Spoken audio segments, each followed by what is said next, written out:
नमस्कार दोस्तों, डॉक्टर जितेंद्र अड़िया मेरा नाम है। अहमदाबाद में रहता हूँ, mind power trainer, life coach हूँ। तो गधा है, तेरे को अक्ल नहीं है, तू कब सीखेगा? ऐसा कोई करता है? कभी सुना है किसी को? कभी आपने किया है? शायद गुस्से में कह दिया होगा ये सब कुछ चीजें। नतीजा क्या हुआ? सामने वाला सुधर गया, सामने वाले ने आपको गले लगा दिया, सरेंडर हो गया। आई थिंक इसमें से कुछ भी नहीं हुआ। सिर्फ एक ही फायदा हुआ आपको कि आपको खुशी हुई कि इसको झाड़ दिया मैंने, उसको जो सही था वो बता दिया। मगर दोस्तों, आपने ये बहुत बड़ी गलती की है।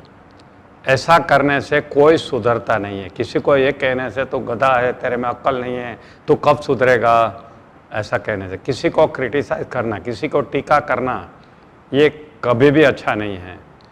Criticism is a homing bird which comes to home back, ऐसा एक कहावत है। होमिंग बर्ड यानी क्या कहते हैं उसका, बूमरैंग जैसा है, आपके पास ही आती है। जब आप किसी की टीका करते हो ना, ये 3 उंगलियां हमारे पास आती है, हमारी सामने से टीका होती है। दोस्तों, अब भूल जाइए टीका करने का। एक बार मेरा राजकोट में मीटिंग था, मैं एक एनजीओ के साथ जुड़ा हुआ हूँ और हमने सब वॉलंटियर की मीटिंग बुलाई थी राजकोट में, और कुछ अच्छी बातें की, मैंने प्रेजेंटेशन दिया और कुछ लोगों ने सजेशन दिया। और वहाँ एक वॉलंटियर था जो पत्रकार था, बड़ा नामी पत्रकार, दिलीप भाई नाम था, दिलीप भाई भट्ट करके, गुजरात समाचार में सब जगह लिखते हैं। तो वो बैठे थे, मैंने बोला दिलीप भाई सब नोट करना, हमें आज प्रेस नोट देनी है। तो वो लिखते जा रहे थे क्या क्या डिस्कशन हुआ। और बाद में क्या हुआ कि मैं आ गया घर पे मीटिंग ख़त्म करके। फिर मैंने रात को ऐसे ही फॉलोअप के लिए मैंने दिलीप भाई को कहा, दिलीप भाई क्या हुआ, तुमने प्रेस नोट भेज दी? बोला हाँ भेज दी। मतलब मुझे तो कॉपी भेजो। उसने मुझे कॉपी भेजी तो मैं देख के हैरान हो गया, क्योंकि मैंने पहले ही उनको बोला था कि पहले मुझे कॉपी भेजना, मैं चेक करूंगा, बाद में पत्रकार को भेजना, सबको प्रेस में भेजना। मगर उसने क्या किया, बहुत उत्साह में आके पहले सब प्रेस को भेज दी और मुझे भेजने का भूल गया। मैं देखा तो मेरी नींद उड़ गई। उसने कुछ ऐसी बातें लिखी थी जो नहीं लिखनी चाहिए, क्योंकि कुछ चीज़ें हमें डिक्लेयर नहीं करनी थी और उसने वो कर दी। अब अगर वो छप जाती तो ऊपर वाले जो हमारे जो एनजीओ के हेड थे उनका जवाब देना मुश्किल होता था। तो मैंने कुछ नहीं कहा, मैंने सिर्फ ऐसा कहा, दिलीप भाई आप मुझे पहले भेजते तो अच्छा रहता, मेरा भी कुछ ओपिनियन हो, मैं डाल देता था। बोले सॉरी मैं क्या करूँ, जल्दी था तो मैंने भेज दिया, नहीं तो फिर छपती नहीं थी कल। फिर भी मैंने क्या किया, राजकोट के जितने भी प्रेस है, मेरे दोस्त थे, मैंने सबको रात को फ़ोन किया कि आपके पास ये प्रेस नोट आई है? बोले हाँ। बोला प्लीज़ इसको आज छापना नहीं, मैं कल दूसरे प्रेस नोट भेजूँगा। ऐसा करके मैंने सबसे रुकवा दिया दोस्तों। और फिर मैंने नया करेक्शन वाला इमीडिएटली भेज दिया और वो छपी। अब देखिए ऐसे टाइम पे मुझे कितना गुस्सा आया होगा कि देखिए इनको बोला था पहले मुझे भेजना और फिर भी मुझे नहीं भेजी और प्रेस में डायरेक्ट भेज दी। मैं उसको भला बुरा कह सकता था, मगर मैंने ऐसा नहीं किया, क्योंकि मुझे मालूम है एक तो पहले वो वॉलंटरी सर्विस दे रहे थे, ऊपर से उन्होंने कोई अपनी मिस्टेक ऑफ हार्ट नहीं थी, मिस्टेक ऑफ माइंड थी। उत्साह में आके उसने जल्दी भेज दिया कि शायद वो टाइमलाइन से पहले पहुंच जाए, और वही उत्साह में मुझे भूल गए दोस्तों। तो मैंने उसको बिल्कुल क्रिटिसाइज नहीं किया, मैंने उसको उल्टा थैंक यू कहा और बोलना अगली बार हम ध्यान रखेंगे कि 1-2 लोग देख ले, बाद में हम इसको प्रेस में रिलीज़ करेंगे। दोस्तों ये मैं क्यों किया, क्योंकि मैं बहुत साल पहले सीख चुका था ये सब चीज़ें डेल कार्नेगी की किताब पढ़ के, कि किसी को कभी क्रिटिसाइज नहीं करना चाहिए, किसी को कंडेम नहीं करना चाहिए, उसका कोई फ़ायदा नहीं होता है, ऊपर से इसका नुकसान ही होता है। हम क्यों क्रिटिसाइज़ करते हैं? हमको लगता है कि क्रिटिसाइज़ करने से सामने वाले को अक्ल आएगी, वो सुधर जाएगा, दूसरी बार नहीं करेगा। मगर आज तक कभी ऐसा हुआ है, आपने देखा है कभी किसी को क्रिटिसाइज़ करने से वो सुधर गया? बिल्कुल नहीं सुधरता है, उल्टा वो और गलत करने की कोशिश करता है, उनका ईगो हर्ट होता है। इसलिए ऐसा कभी मत करिए। मेरा बेटे का नाम है निमिष, अभी तो अमेरिका में कॉलेज में प्रोफेसर है न्यूयॉर्क में, मगर जब छोटा था अहमदाबाद में रहता था तो उसका वजन बहुत बढ़ता जा रहा था, क्योंकि वो अनलिमिटेड खाता रहता था। मैं उसको बहुत बार टोकता था, मत खा, तेरा वजन बढ़ रहा है, तेरा वजन बढ़ रहा है, मगर वो नहीं करता था और मेरे को मेरी गलती नहीं दिख रही थी कि मैं उसको टोक रहा हूँ। तो उसका वजन इतना बढ़ गया, 115 किलो हो गया, 44 की कमर हो गई उनकी, मगर उसको फिक्र ही नहीं, खाता ही जा रहा है, खाता ही जा रहा है। फिर तो क्या हुआ, अमेरिका चला गया, वहाँ टोकने वाला कोई नहीं था। फिर उसको अपनी गलती रियलाइज़ हुई, उसने अपना गोल सेट किया, अपना वजन कम किया। आज उसकी 34 की कमर है, उसका 80 का वेट है अभी, उसका 35 किलो लेस किया, 10 इंच की कमर घटाई। फिर उसने किताब भी लिखी मेरे कहने पे, माई टेनिस जर्नी 44 to 34, उनकी जो जर्नी थी वो। दोस्तों ये क्यों हुआ कि जब मैंने टोकना बंद किया तब खुद को रियलाइज़ हुआ कि ये मेरा खाना गलत है, मुझे वज़न कम रखना चाहिए, मुझे फिट रहना चाहिए। जब तक मैं क्रिटिसाइज़ कर रहा था तब उल्टा वो ज़्यादा खा रहा था। ये मैंने लाइफ में देखा है। 10 साल पहले मेरा तिहाड़ जेल में प्रोग्राम था, दिल्ली की फेमस जेल में, और नंबर 3 में था जहाँ पे सब उम्र कैद के कैदी रहते हैं। तो सभी ऐसे लोग थे जिसने रेप किया था या मर्डर किया था, ऐसे लोग थे। फिर बीच में आके मेरे से बातें करते थे फ्रेंडली वे में। उसमें एक फेमस इंसान भी था, मनु शर्मा करके, शायद आपने उनका नाम सुना होगा।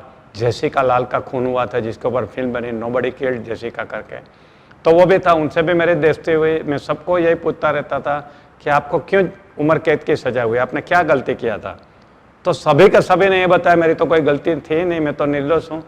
और मनु शर्मा को देख के तो मुझे लगा यार ये आदमी कैसे खून कर सकता है। उनकी बातें, रामायण की चौपाई मेरे से बात कर रहे थे, एडवाइस कर रहे थे सब, इट वॉज अमेजिंग।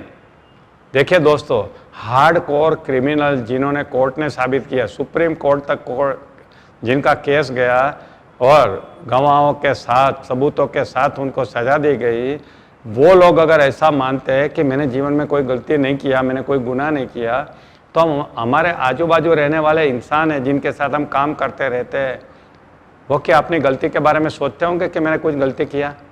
बिल्कुल नहीं। कोई भी इंसान अपनी गलती है ऐसा मानने को तैयार ही नहीं होते। वो मानते ही नहीं कि मेरे से कभी गलती होती है। और जब वो ऐसा नहीं मानते हैं तो आप उसको जब कंडेम करते हो, क्रिटिसाइज करते हो, तो आपका दुश्मन बनने की शुरुआत हो जाती है। आपको फ़ायदा तो कुछ नहीं हुआ, वो सुधरा तो नहीं, उल्टा आपका दुश्मन बन गया। अक्लमंदी इसी में है कि आप किसी को क्रिटिसाइज मत करो, किसी को कंडेम मत करो, सिर्फ उनकी गलतियों को स्वीकार कर लो और आगे चलने दो। मेरे पास काउंसलिंग में आते हैं फैमिलीज, तो फैमिलीज में बहुत बार मैंने देखा है कि टीनेजर बच्चे आके मेरे पास रोते हैं और मैं पूछता हूँ क्यों रो रहा है? बोले हमें घर में नहीं रहना है। बोला क्या हो गया? बोले हमारे पेरेंट्स हमें टोकते रहते हैं, सुबह उठे तब से टोकना शुरू करते हैं, रात को सोते तब तक टोकते रहते हैं, हमारे में कुछ अच्छाई दिखती नहीं है और पागल हो गए हम तो। फिर मैं उनके पेरेंट को समझाता हूँ कि प्लीज़ टोकना बंद करिए, मगर पेरेंट मानते नहीं कि उनके कोई गलती है। वो तो बोलते नहीं हम तो कभी इसको टोकते ही नहीं है। इमेजिन करिए कि बच्चे जब मरने के लिए घर छोड़ने के तैयार है तब तक उसने टोका है, फिर भी पेरेंट मानते नहीं कि हम कभी टोकते हैं। बोले हम तो उनको एडवाइस देते हैं, उनको वो एडवाइस समझते हैं जो टोकने को कहते हैं। उसके ऊपर फिर मैंने किताब लिखी, इकरार करके, कन्फेशन, इकरार मतलब, क्योंकि मेरा ऐसा मानना है कि हमारे बच्चे का सबसे ज़्यादा नुकसान हम करते हैं। सुबह से शाम तक उसको टोकते रहते, नेगेटिव बताते रहते, अच्छाइयाँ तो देखते नहीं है, सिर्फ बुराइयाँ देखते रहते और उसको याद दिलाते रहते हैं, तेरे में ये बुराई है, तेरे में ये बुराई है। कितना नुकसान करते हैं हम कभी सोचते भी नहीं है। इकरार किताब पढ़ोगे तो पता चलेगा। और उसमें मैंने एक खास सॉल्यूशन लिखा है।